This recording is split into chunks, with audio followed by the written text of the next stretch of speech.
mozzarellas in your mouth. Swizzy, bring 'em out, bring 'em out. What's happening, though? Back up in here, Uncle Drew. Good to see. Good to see.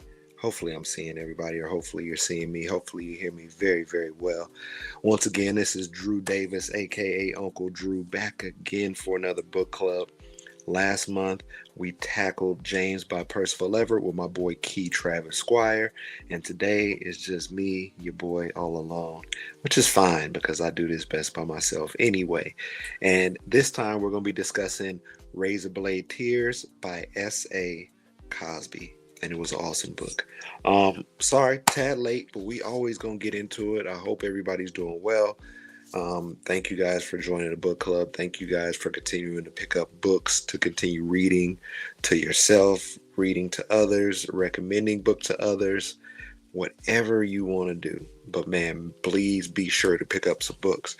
My friend sent me this message today, and it has a graphic on there as far as however many books you read and what percentage of Americans you're ahead of, I guess you could say. And it starts at 1 and it goes all the way up to 50. So pretty much it goes 1 through 10, increasing by 1. And then once it goes from like I think 10 to 15, 15 to 20, 20 to 30, 30 to 40, 40 to 50, something like that. But pretty much if you read one book a year, or if you read, and these stats are from way back in 2023. If you read one book a year, you are ahead of, and let me stop playing because I want to make sure I get this number right, because I don't want to give out false information to the people and to the masses. If you at least, well, this is from 2023, but if you read one book a year, you are ahead of a share of 46% of American adult citizens. And that number continues to increase. So that means you're in that upper percentile. And so I would say the goal is to read at least one book a year. If you read one book a year, then you're definitely in there. But outside of that, getting up to like 5-10 books, that's where you really, really see it. I'm gonna grab my phone. I don't want to block anything. That's when you really, really see a dramatic increase. Like I said, you start one book, you're ahead of 46% of Americans. Once you get up to 5 books, you're within that 67%. Once you get 6 books, you're upwards of 72%.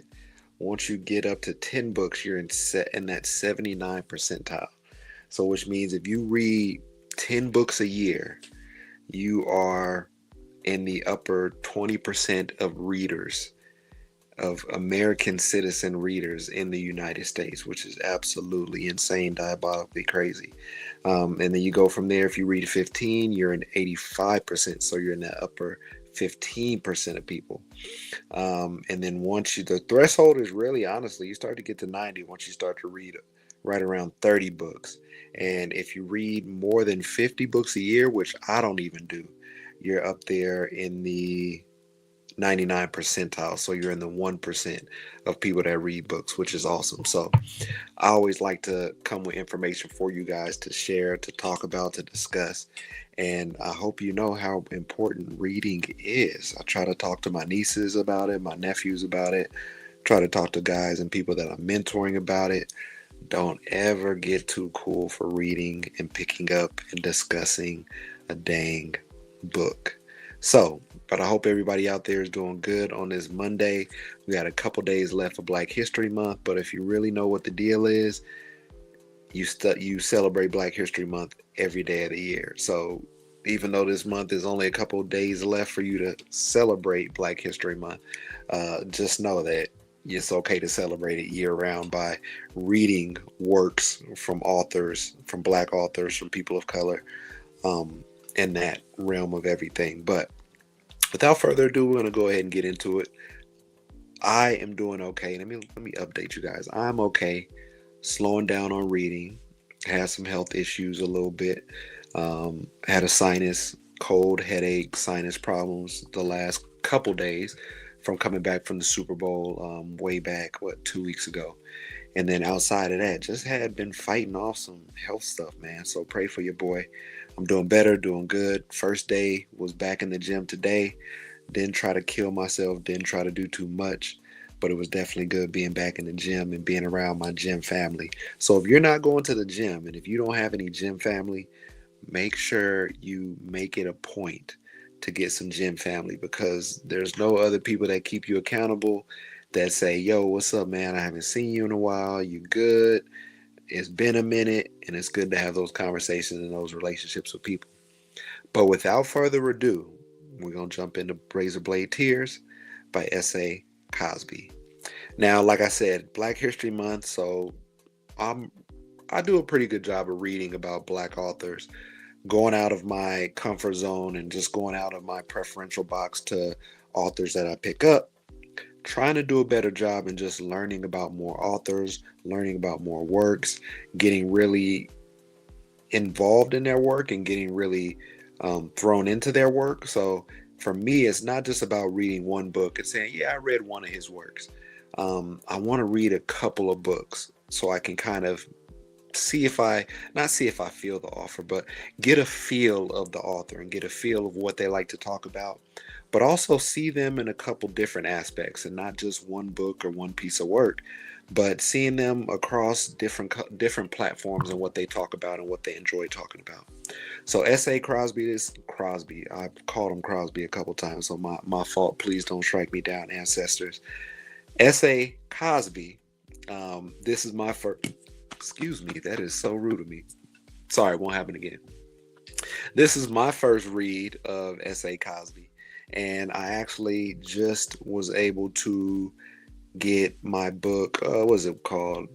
Blacktop Wasteland. Blacktop Wasteland just came in my library, so I have that on hold. So that's probably his next book that I'm going to read. But he's a very good author, and I've seen this book for a while popping up across TikTok, Instagram, YouTube's with people reviewing it, talking about it. And I was talking to my boy Keith Travis when we reviewed James by Percival Everett last month.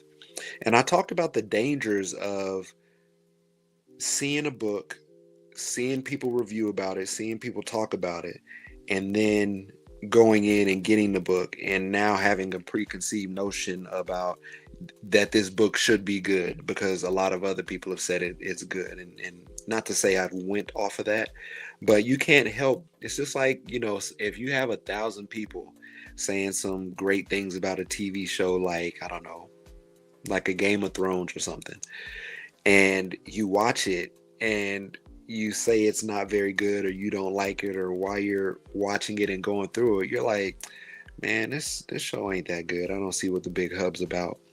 You also have to look at it and look at yourself and say, yo, like, am I missing something? Like, what am I missing here that I don't think this is that good and everybody else is raving over it? And so that's one of my pet peeves and one of my problems that I kind of have with books sometimes, is that I sit there and I don't want to go in with the preconceived notion that this is a good book. I would love to go in with a blank slate. I know that's not always the case, or that always happens. But we have things that we have biases that kind of kick in based upon what we've seen or anybody that's told us anything about the book. And my voice is a little bit raspy, so I'm gonna go ahead and get some water.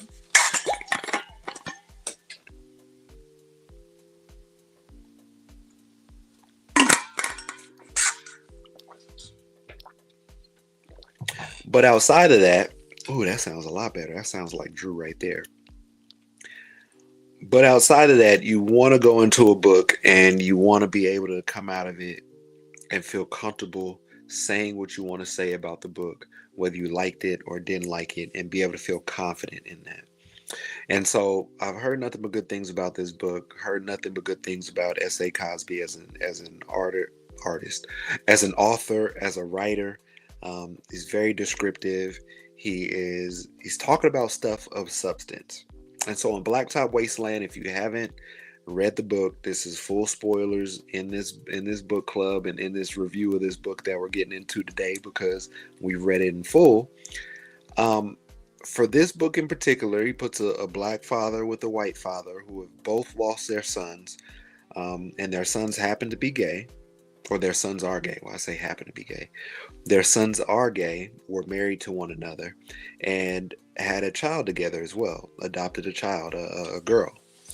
And in this story, like I said, essay Mr. Cosby, because when I say essay, I kind of feel Latino.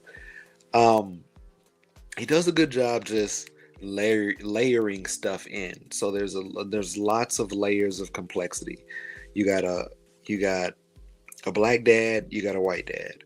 Um, you got a black dad who was locked up, who's reformed, who's turned his life over and is doing good and is not with the past life that he used to be with. So he wants to do better for his family. He wasn't there for his son for a while as he was doing some time in jail. And on the other side, you have a white dad who's kind of a little bit of a hillbilly or just a redneck in a way. Lives in a trailer park, is divorced, is a drunk, is an alcoholic, and he didn't. Neither father had a great relationship with their son, based upon their sexuality for the most part. And Ike, the black father, is married, but he wasn't there for a lot of his son's life. And although Buddy Lee, the white dad, was there in a sense for his son, but he also just was drunk and very outspoken and wasn't about, in his words, about that gay shit, which he put at one point in time in this book. And upon losing their sons, they were looking for police to take care of justice for that. And it became very apparent very early that that was not going to happen. And so a little bit later in the story, as Buddy Lee approached Ike about, what they can do about this, Ike didn't really want anything to do with it.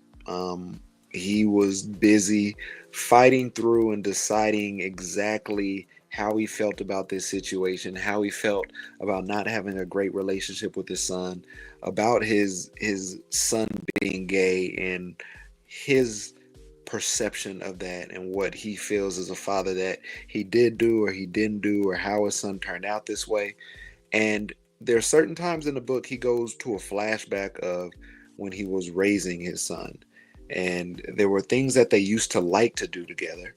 And as his son grew up and got older, they stopped doing them, or his son went the opposite way as far as just, nah, dad, this ain't my thing anymore. He talked about them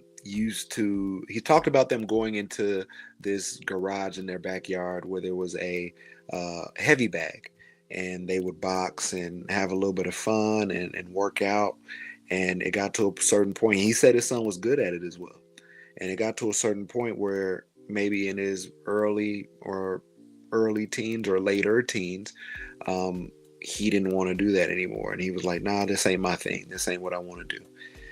And so you have the complexity of that, holding both fathers down as far as seeking justice for their son. First of all, a horrible act with both of their sons being murdered, and shot in the face at point blank range multiple times. And now they take on this new role of adopting or taking in their daughter as well. So having to talk to and tell their daughter about their dads, who were both killed, having to raise this young lady to have a memory of her dads. And those are some heavy things that have to communicate.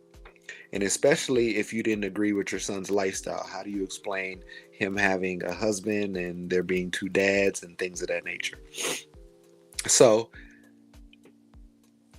I will honestly say that the dichotomy and the chemistry of Buddy Lee and Ike was great and excellent. The people that know me know I love a witty story, with witty banter, one-liners, comeback lines, like all that nice stuff that you see in Western movies and movies in general. Everybody loves the badass character that has quippy one-liners and comebacks. Like, that's how me and my boys are. In high school, We used to just sit around the lunch table. If you came to our high school lunch table and you didn't have jokes for, if you didn't at least have one or two jokes for everybody sitting at the table, you was a dead duck. And I feel like black people in nature, when we know when we get around family, you gotta have some comebacks. You gotta have some things that you talk about. You gotta have some smoke and some fire for some people because you know they gonna come with it every single time y'all come through for a family gathering, a barbecue, a birthday, a graduation, whatever it is. Everybody knows. And I talk about the chemistry of the characters, which I really liked. Ike was super serious, very to the point, and based upon probably what his last life was, or what he did in his last life. Not last life, but not past life either. What he did formerly, and what life he was about before he got out of jail and gave his life. I always want to say gave his life to God, but that's not it. Got out the streets, gave it up from the streets and what that life was like. So Buddy Lee is the guy who, for me, keeps this story moving and keeps it fun and light. I was listening to an interview from S.A. Cosby, and he was saying there was this thing. No, my bad. It was Percival Everett. I'm not even gonna lie on him. It was Percival Everett, and he said, when you're giving the reader some hard stuff to digest, it's okay to give them some hard stuff to digest, but you have to give them some humor. You have to slide some humor somewhere in there. You have to disarm us. And although this is fiction, which we know is not real, there is a sense of you don't want stuff to be too rough. Because let's be honest, a lot of stuff that's in this book, the racism, the outward racism, I would say, not just racism in general, the outward racism, especially in places like the South, or places where there aren't very many black people or people that look like me, all that stuff is still very prevalent and it's still very just out there in the open. And when you take a white character and pair him with a black character, there's also this dichotomy of getting to see which is worse. And I mean to say that in this way, and I'll explain it. There's always been this trope of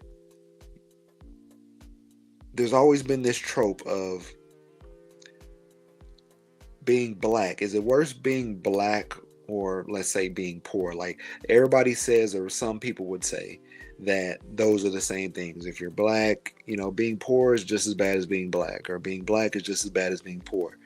And there are times in this story that Ike and Buddy Lee are together and they're having this conversation, and there are teaching moments. And not to say it's not black people's job to explain to white people all the things that are wrong in the world, or why this situation is wrong, or why saying that is wrong, or being the magical Negro who lets everybody know what's going on and putting everybody in the know, per se. But they have multiple conversations throughout this book where they talk about, well, Buddy Lee's a little bit aloof to the fact of what being black really is. But there's times Ike turns into the teacher, or declines to turn into the teacher, about exactly why this situation is wrong, or why somebody shouldn't say this, or mostly Buddy Lee, because he's the one that said it. And there's times Ike is just tired. And I know there's some black people out there where you might be one of the only black people in your friend group, or you might be the only black person at work, and you have white people that ask you something. And although you can possibly speak on it, you don't want to sit here and speak for the whole race. And you also don't want them thinking that you're the spokesman for the whole race. So every time that there's a black question, or a question about something cultural, that they come to you for an answer, because that's not what you're there for. So Buddy Lee and Ike have a conversation multiple times about multiple things, about being black in America, being black in the South, being black, driving around the city in a nice car. Like there's a couple instances of those things. And sometimes, well, a few of the times, Buddy Lee just doesn't get it. And Buddy Lee's like, oh, well, you got this nice car. Yeah, but I don't like having this nice car and I get got to get pulled over 20 or 30 times because police don't think that I should have this nice car. So something of that nature. And so it's a learning process for both of them. Um, Buddy Lee is super laid back. Buddy Lee is super just hair down. You're my man. Well, in a sense, you're my man. You're my boy. We're riding, doing justice for our boys. Ain't this nice? And the crazy thing about Ike is really about that action though. Like Ike is like, if we gonna step out here and we gonna do this for our boys, just know I'm going through hella high water. I will gut whoever I need to gut. I'll kill if I need to kill. I'll take some fingers and some hands if I need to take some fingers and some hands. So I just want to let you know, is you with that? Cool, you with that? All right, let's rock. And this is before everybody knew really that he had been in jail before. He locked up. Name was Riot, Riot, and it just gives you a sense of like, okay, this dude has done some things. This dude has seen some things, and this dude is out here really in these streets, and he's gonna make it happen by any means necessary. So through this book, we have Ike and Buddy Lee working to uncover and crack this case to bring their son's killers to justice. And through this whole thing, I like a nice book that's a little bit detective-y. You got to figure it out. You got to walk through it. I'm over here, and by the time I read this on the back of the book to begin with, I was like, "Ooh, so who could have killed his sons? What motivations were there? Who might have it been? Like, is it somebody they knew?" I'm over here doing all this stuff before I even crack open the book, and so while I'm also reading it, I'm also trying to figure out, is there anybody sticking out, that they meet or that they go to talk to, or their friends that aren't talking. So I was invested. I was really invested in this story. I really wanted to know why people would take time to kill a person who writes for a blog website for the LGBTQ community and talks about some serious issues that are plaguing that community. And so Ike and Buddy Lee go out and they pound the pavement, they tear up leads, they talk to people, they talk to friends, they do all the stuff that the cops weren't doing. And they end up making some leeway here and there, and they start the grumblings, and they get the people to start listening for they get the people that killed their sons or the people that are surrounded by them or involved and networked in with them to kind of start paying attention once some things start to shake loose. There's a loose string running around named Tangerine, who is a person that was supposed to be killed, but she was able to get away at one point. So now they're still looking for her to tie up this loose end. And they do they're an unlikely tag team partnership that ends up being able to find and figure out their way as they move through life, or they move through this book, getting closer to finding their son's killers. Now, along the way, they tie up somebody. They have to kill somebody because he breaks out of a chair and is about to kill them, pretty much. Which shows you how far Ike and Buddy Lee are willing to go. So now through this whole thing, it's kind of funny because to me, I thought I do. Buddy Lee was able to help out a lot more than I thought he was going to be able to. I thought Ike was going to be the one solving everything. I thought Ike was going to be the one, making sure that they knew where they're going and solving things and putting things together. And in essence, they both, it was about, I give them 50-50. There's times there was times Buddy Lee was putting some stuff together that I was very surprised about, asking some very good questions. There were some times Ike was doing something and he was able to say, all right, well, we need to go here next and we need to go there next. And this whole time, Ike is running a business. He has employees that he's paying. He has a secretary. And so Buddy Lee is kind of just, living out of his trailer. And I'm pretty sure he has a job, although I can't remember now that I think of it. But they put all this stuff, they put their jobs and they put their work on hold in order to take this journey and to do these types of things. The thing that I really want to talk about is their arc throughout the book was very touching, I will say. I didn't really know what type of arc they would have, because you talk at the beginning of the book, two fathers who had gay sons who were murdered, who didn't agree with their lifestyle, didn't agree with their sexuality, didn't have a great relationship with them because of their sexuality.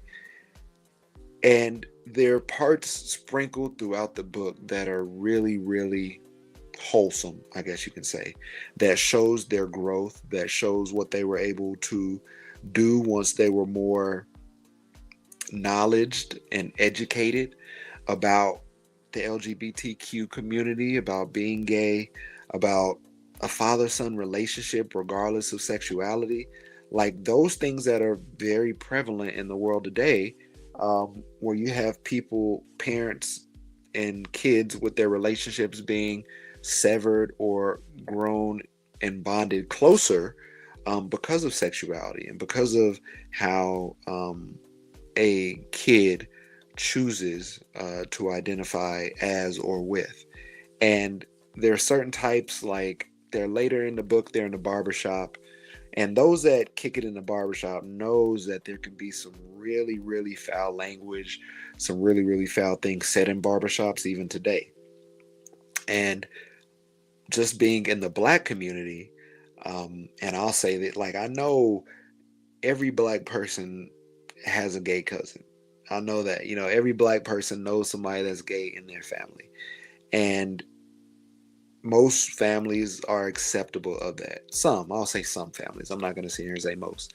But what I mean by it when I say that is, in the black community, there has been always this taboo thing of don't be gay, or, you better be, you better be heterosexual. And there's always jokes and gay people of the LGBTQ, and I'm gonna try to stop saying that because boy, it is hurting my tongue. Um,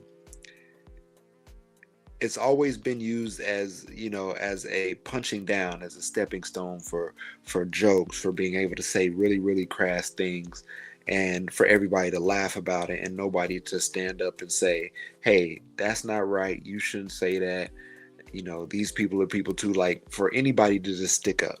And it hasn't really happened over a long period of time, and it continues to happen. But the barbershop, is male dominated. It's really masculine driven. And so there might be people that are talking freely that really don't feel like anybody will say anything to them, because most times there aren't. And so Ike was in the barbershop and he's following some leads, and he hears a conversation with some people, about being, I think it was about somebody's son or somebody being gay, and they had some choice words for that. And Ike spent his time there. He followed his lead. He followed up with who he was supposed to follow up to. And shortly after, in the middle of it, or shortly towards the end, he confronted that person and actually said something to them. Which, at the beginning of this story, um, Ike might have been one of the people that were joining in laughing, or let alone saying it. And now he's had all this time to reflect by talking to his son's friends, his son's co-workers. Around that time, the girl Tangerine, who was a friend of his that he protected and was trying to protect, and which ended up being his demise. He was able to get a lot more information from these people about, their lifestyle, about what they're going through with their family and their parents, about conversations that they've had with his son about their relationships, or about something that his father has said to him, has said or done to him. And I think the biggest sign of somebody of growth is what they do in a situation after they've gained knowledge about something. And I say this about Ike and Buddy Lee, both of them showed a lot of growth through this book, based upon the tragedy that happened to their son, and based upon the people that they've come into contact with that knew their sons, that were friends with their sons, worked with their sons, and spent time with their sons. And at the end of the day, I think you can really see that people are really, they began to be really perceptive about everybody and the things that they had to say about their sons. That, and I'm not a parent, but I think a lot of people want their kids, at the end of the day, they want their kids to grow up and be very, very good people. Be good people, be productive in society, have a life that they're proud of, have something that they're passionate about that they do for work or for a hobby. And I think with them talking to so many of their friends and running into so many of their friends, they were able to find out that, yeah, my son was gay, but my son was very awesome.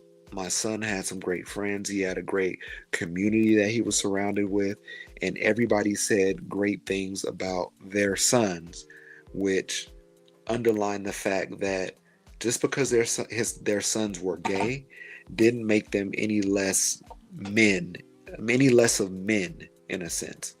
And I think that's what both fathers were worried about, as far as, well, my son's gay. Is he a man? Is he this? He's not. And that type of thing. I think that type of thing took root. And to just talk about it, that's a problem in the Black community. That's a problem, from what I know, in a lot of communities with people of color, of coming to grips with having a gay child. And I want to more so say a gay son more than anything, because the son's supposed to carry your name. The son's supposed to push on the family lineage as well. And so I felt that was a really special piece that he built this story around. And you got fathers crusading, I was going to say crusading for justice for their gay sons. And along the way, they're also finding out about themselves and about their relationships that they had with their son. And they're finding stuff out about themselves, which helps to drive them into a better place of, and I wouldn't say not closure, because it's not closure, but I think they want to be better people moving forward, knowing what they know. Like, I wasn't there for my son. I wasn't there to help them. And I wasn't a good father to them and their marriage and their daughter. But from this point forward, I can be an ally. That's what I was looking for. That how do I become an ally? How do I support people that are going through the same thing? How am I somebody that people look at and they can trust? That I'm not looking at them for their sexuality and who they're dating, but I'm looking at them as people. And I know I got a little off track, because that was one of my just biggest takeaways from the book. It was a sense of, how do we deal with life when things aren't the way we want it to be, such as our families. And although Buddy Lee passes away at the end, and he was fighting some cancer he had gone through, he'd been coughing the whole dang book, and I caught on that a little bit late. But now it's just Ike, and Ike said, "Man, I pretty much, I got a friend, I got a brother, I got somebody who rode with me till the wheels fell off for our sons." Like, in a city or a community where Black people and white people ain't really mixing like that, and you had these two just running amok on the street. So I know I bounced around a little bit, because I really wanted to talk about and discuss that part of it. And just knowing, these are things that I can honestly say are not super new in books, but have become more prevalent to see and read about and be enjoyable to discuss and talk about. And so like I said, like this book was a badass read about two dads who looked for justice for their sons, but along the way they were still like trying to figure out their situation and still deal with the grief, and how do they come to um how do they get to the end of that, and are they weren't just fulfilled by going and killing the people that killed them. They got more fulfilled by figuring out their purpose and being able to say, you know what, I didn't have the best relationship with my son. They tried to talk some sense into me. They tried to be around, but they did one of the best things for me, and that was to kind of cut ties with me because of my hatred or me not seeing where they were coming from as far as sexuality goes. So that's what I really want to say. Long way to get there, but Chazzy Chat, thanks for always stopping by. You are awesome. You are lovely. You are always here. And I try to say Chazzy Chat 10 times fast, 10 times a day, just so when you step on here, I don't tongue tie myself. But I'm gonna go ahead and put what you said, and because my boy told me to look at this too. Hearing you express this and the sentiments around fathers raising gay sons remind me of the book Don't Cry for Me. And it helps me realize other things were polarized for me in the story. Man. So my boy Key Travis, who we did Percival by James last month. He read both of those books, the first one and the second one. He already put me on it. And the wait list is long as, well, not long, I shouldn't get that. I'm trying to buy more library books this year, trying to use Libby more, trying to use Hoopla more. So I don't know what I'm about to do. I know I have to read that. And I hear nothing but great things about that as well. Um, Man, and that helped you. Okay, so I like that. And thank you for saying you appreciate the perspective. But that's what this book caused me to do. This book caused me to really like, as I'm looking at it and I'm reading it, like I said at the beginning, like everybody every black person in their family has somebody that's gay, I'm sure. And we all knew like, hey, you know, hey, such and such, a little touched, he a little, but he our cousin, he good. Um, and that's how we always been rolling. Um, but we have to do more. Like I said, we can't just, and I like how the world is now. It's kind of funny. I was talking to my girlfriend the other day and I was like, I remember when I used to go to church and the pastor would talk about, being gay is a sin and this is and that is a sin, blah blah. And I've been going to church for a while now consistently. And I haven't really heard the church hit on that a lot. And I know we're getting into totally separate things. But less, they're trying to be more inclusive of people, trying to help people. My church, Real Life Church in Valencia, talks about helping people find and follow Jesus. And so a lot of stuff, I'm not going to say they don't talk about it to miss it, but I also know I went to a Baptist church growing up and was around that. And so, but I feel like it's a lot more lax where people are like, all right, because numbers are dropping in the church, and not to get into church in a book club, but sometimes that's what happens. Um, but I feel like people are trying to reach people, but at the same time, they're like, yo, is this really important? Is this as important as we're trying to make it seem and we're talking about it? And I think that's the biggest thing. People are like, is it more important for us to get the right people in church, or is it more important for us to get people in church? And I think they've stuck to the latter, where they're like, yo, like we need to focus our messaging better to get people in church and get people here and feed them what we need to feed them, and not our own agenda. And we'll save that for another day. We can talk about. Um, but Chazzy Chat, you read Razorblade Tears, correct? What did you think? And so, but just outside of Razorblade Tears, that was the majority of what I really, really wanted to hit on talking about it, is that relationship with father and son. It's always hard losing a kid, losing a child. No adult or parent should ever have to bury their child. And you also had to bury your child with some unresolved differences and a bad relationship that you guys had. So, with all that being said, and having to deal with that and face that without them being there, um, it's another big step. And so I like that. I like the relationship dynamic between Buddy Lee and Ike.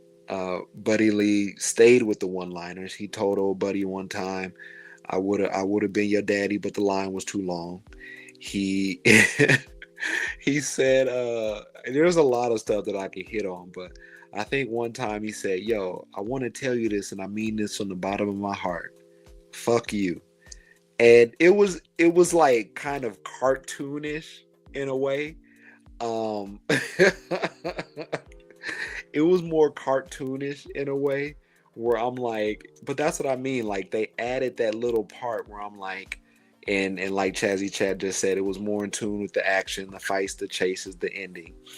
Um, it was times like that where I was brought back to, like, all right, this is a story. This is a nice little story. It's not it's there's some lightness over all this heaviness and what they're really doing and going for.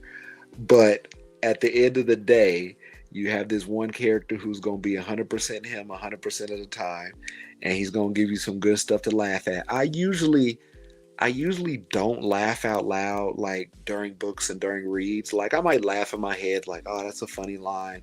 That's a good way that they put it right there." But with Buddy Lee, I found myself laughing constantly, because I'm just like, "Yo, this dude is too much." Like, I forgot what they did. They broke out of somewhere, and I think it was when they beat all those dudes up. I can't even remember his name, the producer. And Buddy Lee said something, and I think he said, and Ike looked at him, and Buddy Lee was like, "Oh, too soon?" But you could tell, like, from what he said and how Ike looked at him, you can tell the relationship was kind of, and this was pretty early, so where they were still both trying to figure each other out, kind of. But that's where the relationship kind of started to turn to more like a little bit more fun loving, where it was just like, all right, this dude's always going to be like this. I'm going to have to put up with him. He's actually not too bad to be around. That was actually a little bit funny too. All right, I can kind of let my hair down a little bit. But I feel you, Chazzy Chat. You're more in tune with the action, the fights, the chases, the ending. And I think that's with S.A. Cosby. It was written really well. It was written really well, and I like when I read books and, like, the chapters aren't like super duper long. Like, I really felt like we were getting to the chapters, and I'd be like, "All right, I think I need to read one more. All right, I finished that one. I don't really want to. All right, let me see what happens when they walk into this house. All right, let me see what happens that they figure this out." Like, I was always going, like, just a little bit more each time. And so I really liked that. I was reading it on my Kindle, and I was just making sure. I was like, all right, what percent am I at? Okay, we're almost to this. And that's one thing I got to stop doing too. I'm reading books, and I do this with TV shows too. I'm watching a TV show, and I'm super into the show, and I pick up the remote, and I hit the remote, and I'm like, all right, 7 minutes left. All right, cool. We got 7 minutes left. All right. There's some, like, I did that all the time with, like, Game of Thrones. I'm doing that now with Paradise. That's on Hulu with Sterling K. Brown. I always get his name mixed up and messed up with Michael K. Williams, so I try not to put him over there. But through this book, I'm looking at the percentage, and I'm trying to look, and I'm like, okay, well, some should be happening about now. Okay, we're 70-80%. Okay, the other shoe's gonna drop at some point. But I guess all in the end, I think it's so funny. Like, I talked about Buddy Lee being able to solve stuff and Ike being able to solve stuff too. I thought it was so funny that Buddy Lee was pretty much the one who figured out who, not, is it H? Not H. What initial is it? Who old Buddy is. I forgot the dang thing already. And how he put it together. And I was already like, and it was just like that small piece of information that I wouldn't have expected Buddy Lee to get. But Buddy Lee got it. And he was like, hold on, what you think his name is? So Buddy Lee's ex-wife, ended up being real good for that story. And Oh, that's another thing I want to talk about. The wives, the ex-wife versus the wife, and how Ike's wife was super supportive in a hands-off kind of way where I'm not gonna tell you to do what you need to do, but I'm also gonna not tell you not what you need to do. And then also Buddy Lee's wife coming back in the picture and kind of showing us like, who Buddy Lee used to be as far as like a husband, as far as a heartthrob, as far as, you know what I mean, somebody who wasn't so bad that as bad as he was making himself seem. Um, but also somebody who still like has a heart and affection for somebody. And like Buddy Lee said, he's what he do? He's walking into that one club and he was like fixing his hair or something. And Ike is like, man, Buddy Lee, what are you doing? He's like, man, I might be able to grab me a Philly up in here. I damn near passed out. So that lets you know it's personal. Like Buddy Lee ain't never had no problem shooting no shot. Buddy Lee ain't never had no problem being able to make a girl or make somebody laugh. Like that's how Buddy Lee get down. And so you can tell he kind of got a mouthpiece to him. You can see that throughout the whole story. But leading up to the story, I was really wondering how they were going to let it end. I was really mad at Ike's wife for falling for the trap, from dipping out of the trailer park because her house is on fire. And I know this is books. We got to throw obstacles out there. We got to put people in tough situations to be able to escape from. I'm like, girl, by the time you get to that house, it's gonna be burnt to the ground. And you think you're gonna get some stuff out of there. If your neighbor called you right now to tell you your house is on fire, if you might be able to get some of the ashes before you get there. So I was mad because I knew that was a whole setup because it was a neighbor calling. I knew that before we even got to the end of the chapter, and found out that the biker gang had their neighbor doing that solid, which they end up burning the house anyway. But I was mad at her for going, but I understand how she had to. I understand how they had to separate the characters and put them in a place where Ike would come back and not know where they were. I feel Buddy Lee and how Buddy Lee said she's either going without me or going with me, so I need to roll. Like that's how you can see the real character of Buddy Lee. And Buddy Lee was about the shits. I take my hat off to him on that. He they say it's funny because they said they described Ike as being big and in shape and trapezius muscles. They might have not said that. I might have made that up. But they also just talk about, I picture Buddy Lee and I picture, some overweight, kind of sluggish fat guy, a little, somebody who drinks a couple, maybe a case of beer every day. And so, but the thing I also think about Buddy Lee is I'm like, this dude has a lot of fight in him. This dude, like, what I mean? It's like I was thinking about it the other day and now I can't remember. It's like it's gonna drive me crazy. All right, I can't have too much dead air. I don't even know what I'm trying to say now. It's like having just the old superhero who was the superhero that, it was just a movie with it closing out. I don't know. I'm gonna leave it alone. But he didn't have any magical superpowers, you know what I mean? But like he would be able to get the job done with straight grunt work. Just like when he fought the dude in his son's apartment or house. You know what I mean? Like he took off on him, tackled him, wrestled around with him. He's out of breath and everything. So it's not like he's doing all this and standing up and being like, "All right, who's next?" Like he's really exalting every amount and dash of energy that he has to be able to be productive. But you can tell he's doing it through straight grit, through straight hard work, through straight focus, and that's what I really like about Buddy Lee. But now we'll go to the end. We'll go to Chazzy Chat's favorite part, one of her favorite parts, I guess. And I was wondering how they were going to bring everything together. And I'm like, all right, so they have their granddaughter, and his wife is in the hospital. Ike's wife is in the hospital. What are they gonna do? Like, I'm like, how are they gonna get this little girl back? How are they gonna get him from the jaws of this biker gang? And with Buddy Lee having to go to his brother's crib and say pretty much, hey man, I took some time for y'all. Y'all owe me. And to be able to get the keys to this warehouse in the middle of nowhere where they set it up and it's about to be a gunfight and they set it up right. They go snatch um what's his name's daddy? Granddaddy. Granddaddy, not just daddy, their granddaddy. And they pretty much get them to play into their hands to come to their home field. They switched it up on them totally. Like I said, shout out to Buddy Lee for being able to figure out who. I want to say his name is H or G. Yeah, I'll say his name is H. For being able to figure that out, for being able to lure him outside, hit him with the switcheroo real quick, and bring him to this big old warehouse, have an escape plan, get Tangerine up out of there, and for them to really kill all these guys.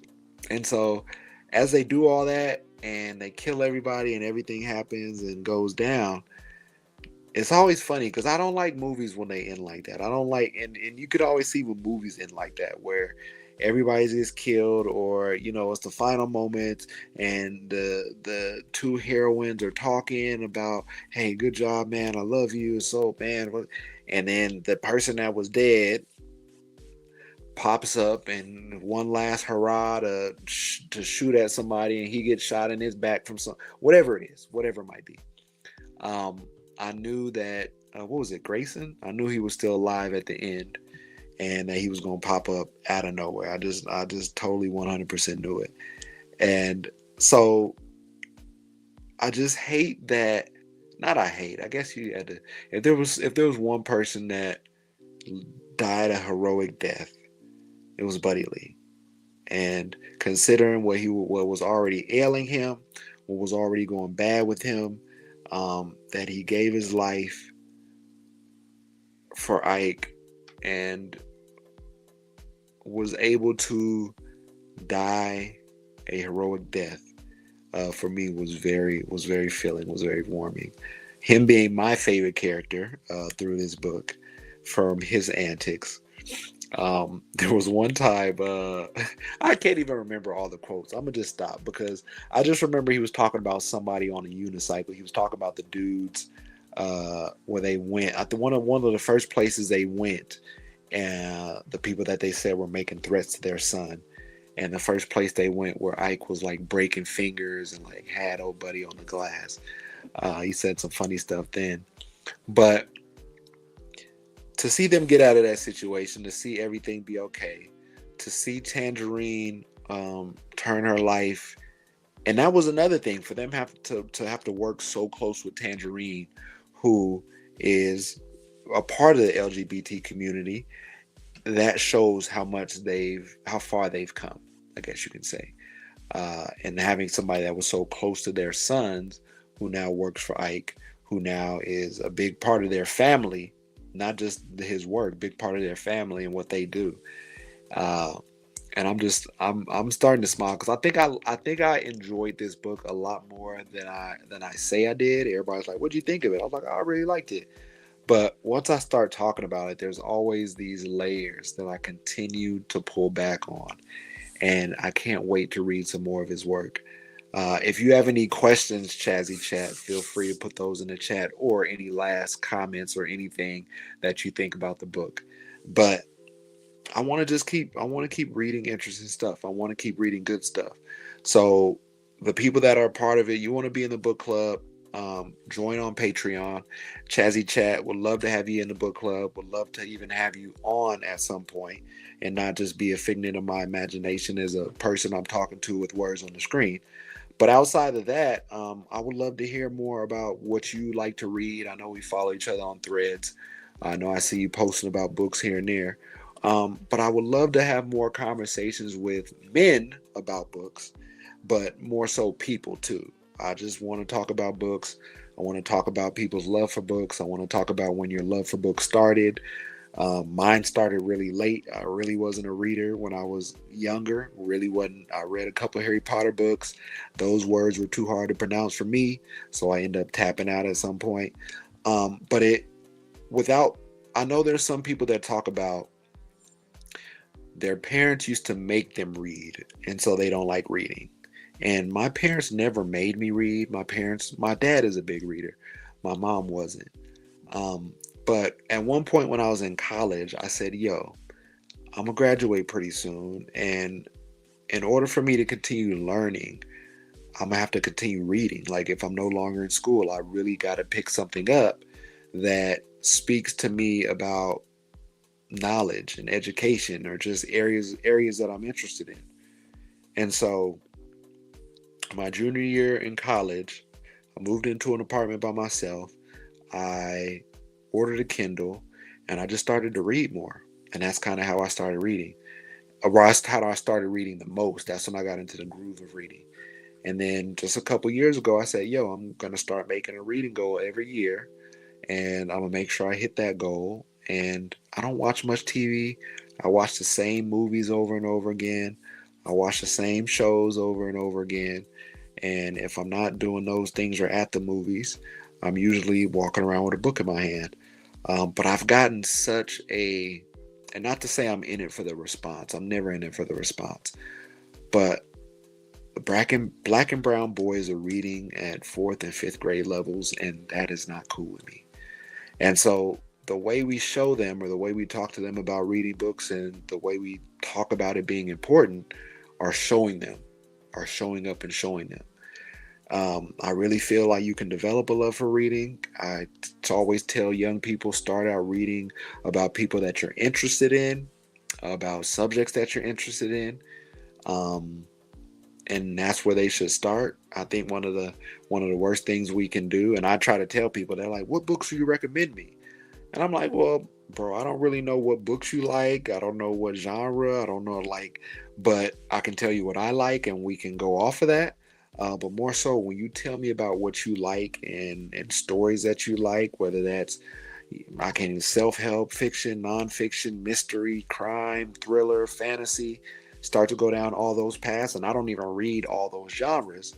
Um, but we have to be more cognizant of getting people to pick up books and getting people to turn off the phone, put down the phone, turn off the TV, and continue to educate themselves for things and not depending on YouTube and Instagram and threads and all. I like threads. Threads I like talking so, but depending on all these media outlets to educate us and regurgitate what they're saying, we need to go and find and the thing I like about reading and what I liked about when I talked about um, what reading does is reading causes you to think critically. Reading 10 people could be sitting in a room. 10 people could read the same passage or the same book. And people, you might have 10 different interpretations of what was on those pages based upon how the author described something, based upon what a character said, how a character reacted, a whole bunch of things. But those things make it up, but also our environment that we come from plays a part in our interpretation on what we've read and how we feel about something that we've read.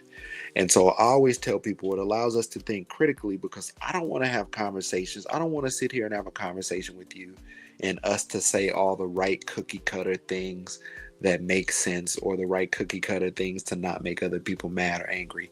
I want to have these conversations to elicit dialogue.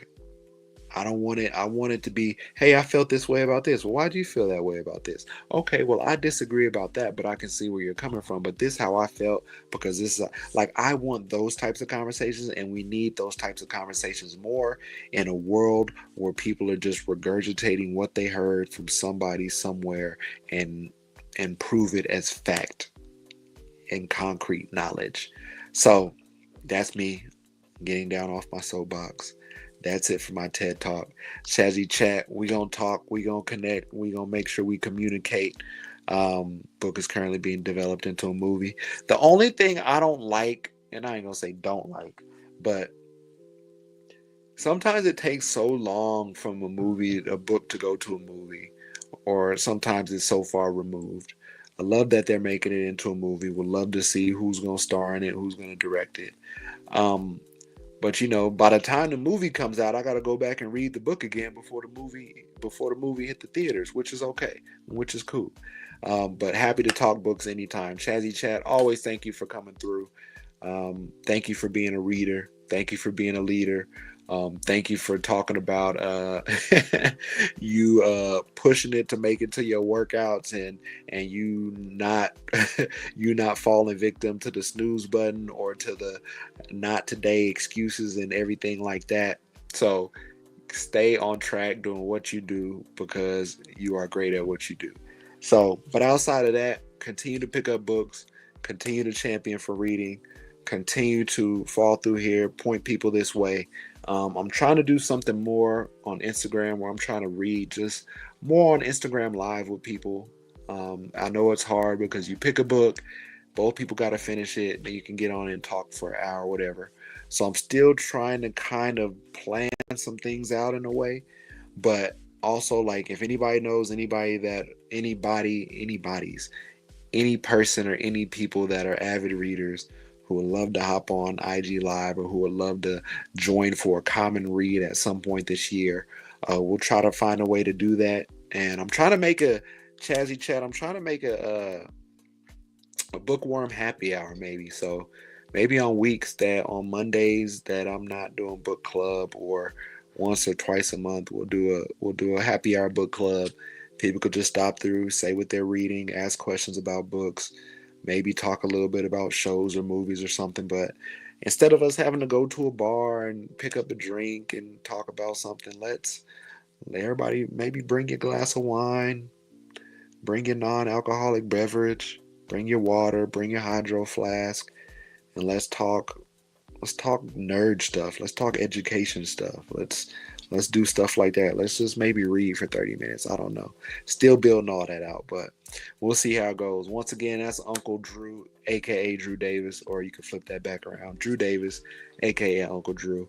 We're wrapping up Razorblade Tears by S.A. Cosby. Chazzy Chat, always great having you. We'll talk at you guys soon. Stay healthy.